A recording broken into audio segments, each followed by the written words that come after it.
Thank you and welcome to another episode of Editor's Notes with Cy Williams. That's me. Today we're going to be talking about something that goes hand in hand with a healthy lifestyle, and that's the power of positive thinking. Let's get into it.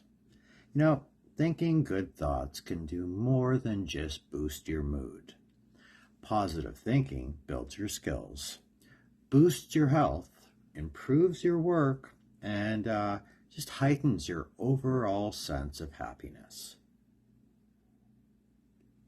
The hard truth is that the human brain is actually hardwired to focus on the negative more than the positive.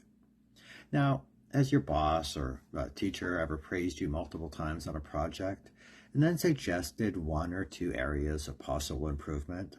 Now, you clearly did a great job, but it's likely that all your brain can do is zero in on the negative.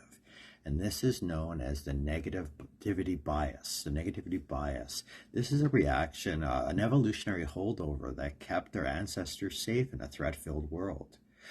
Those who expected the worst were more likely to survive and ultimately pass those crucial pessimistic genes down to their children, and so on and so on.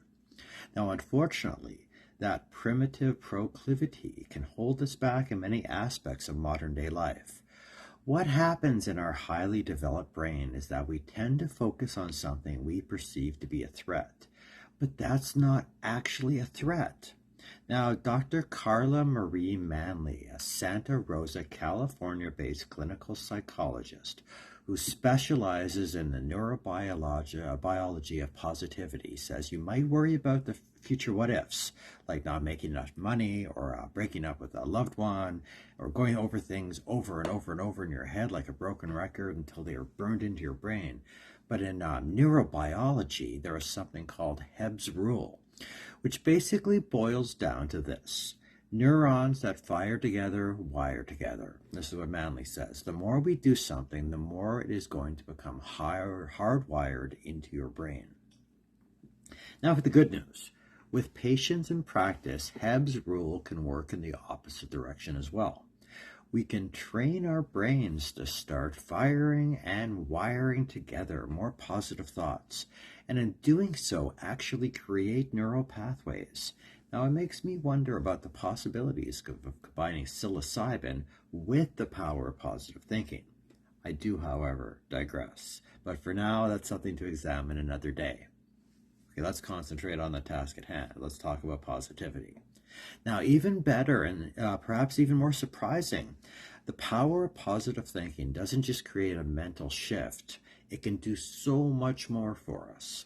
Now, a recent body of research is finding that our mindset can actually affect our physical realities. Our mindsets are not inconsequential, but instead play a dramatic role in determining our health and well-being. And this is what Aaliyah Crum, PhD, said in a recent TED Traverse City talk. Now, as the head of the Mind and Body Lab at Stanford University, Crum has some sway, and she's been developing some pioneering research that looks at how changes in subjective mindsets can alter objective reality through behavioral, psychological, and physiological mechanisms. And here are some fascinating examples of her work. One, that mindset can boost the benefit of exercise. Now, in one study, Crum and her colleagues looked at a group of 84 hotel housekeepers who were on their feet all day long and burning a substantial amount of calories. Now, at least 2/3 of them believed that their physical labor was just a part of their job and they weren't actually exercising enough. Now, Crum split the group into two, informed one group that the work they do is not only good exercise, but it meets all the Surgeon General requirements for an active lifestyle.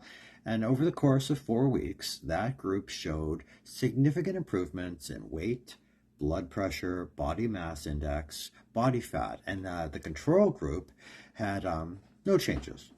And now this small shift in mindset actually altered their physiological health.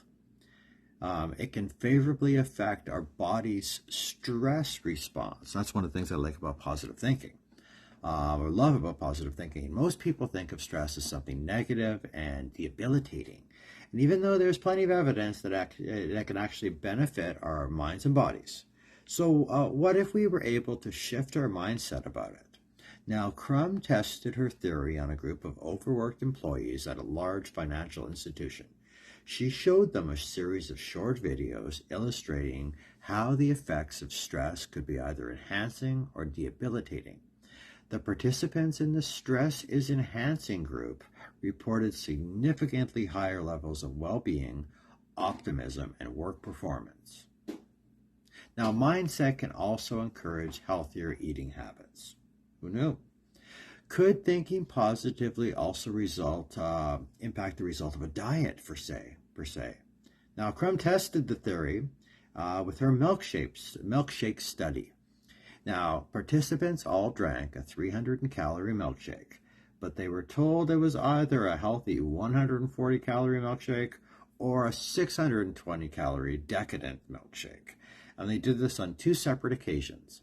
And both times, mentally indulging in a higher caloric treat created a significant steeper decline in ghrelin, a hunger-inducing hormone that regulates metabolism, than when drinking a sensible shake. When their brains thought they were consuming more calories, the body reacted accordingly. Pretty interesting. But it's not just diet, stress, or exercise where mindset appears to matter. Crum has also discovered similar results in the arena of medicine and placebo effects. While other researchers are making strides in the field of aging and talent and intelligence, Crum is looking at the power of positive thinking. Now, she's passed on some ways to flex your positive mindset muscles.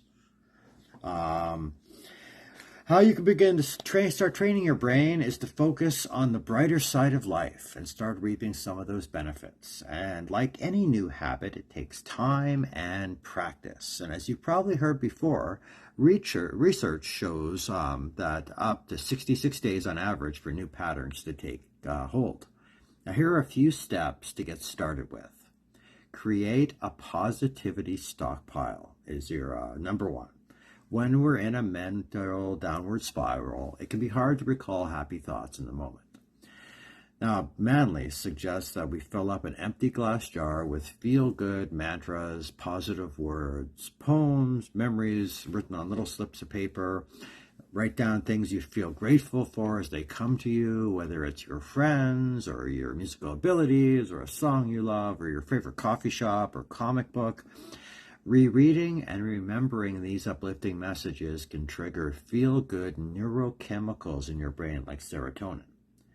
Now, Manley's research shows that there are health benefits to writing about deeply positive experiences on a consistent basis. Keeping a journal or even a sketchbook is a great place to start. Now, another thing you can do is meditate for mindfulness. Now, meditating is really about learning to stop your mind from constantly harassing you. Learning how to shut that off.